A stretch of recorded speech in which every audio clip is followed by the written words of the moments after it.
Et salut les cuistots. Vous l'aurez vu, aujourd'hui il n'y a pas une, mais deux vidéos pour la même recette. Une au format classique et celle-ci avec des commentaires audio.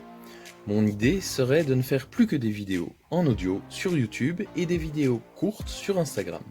Mais en tant que communauté, votre avis compte énormément pour moi.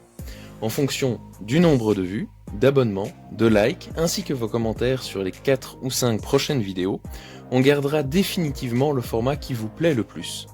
Sur ce, à vos votes et surtout une excellente vidéo. Pour réaliser un délicieux gâteau au chocolat cuit au barbecue, vous aurez besoin d'un œuf, de 100 g de chocolat, 80 g de sucre, 45 g de farine, 80 g de beurre et enfin une noix de coco. Il faut dans un premier temps faire fondre le chocolat et le beurre dans une casserole au bain-marie.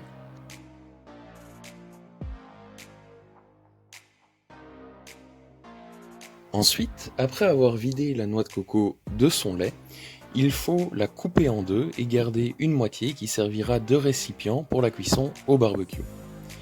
Si vous voulez une recette à faire avec le lait de coco et le restant de noix de coco non utilisée, dites-le moi en commentaire. Il faut maintenant séparer le jaune et le blanc de l'œuf et battre les blancs d'œufs en neige. Ajoutez le sucre au jaune et mélangez le tout.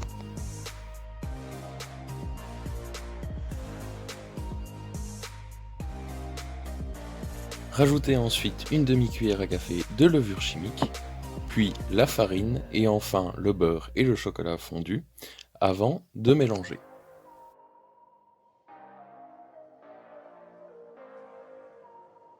Enfin, incorporez délicatement les blancs d'œufs montés en neige à la préparation.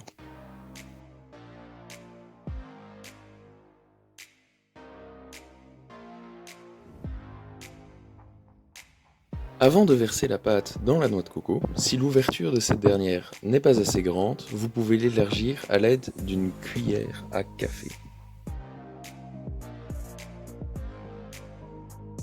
Maintenant que votre gâteau est fin prêt à être cuit, il vous suffit juste de l'emballer dans de l'aluminium d'une part et puis de préparer le feu.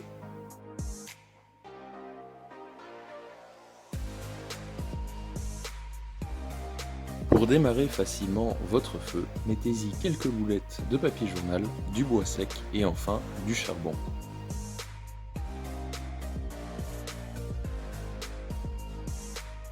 Posez votre noix de coco sur un cerclage en aluminium, couvrez le tout et laissez cuire pendant environ 1 heure. Et voilà le résultat. Pour éviter que comme moi le dessus du gâteau au chocolat soit légèrement brûlé, il faut vraiment bien fermer l'emballage en aluminium.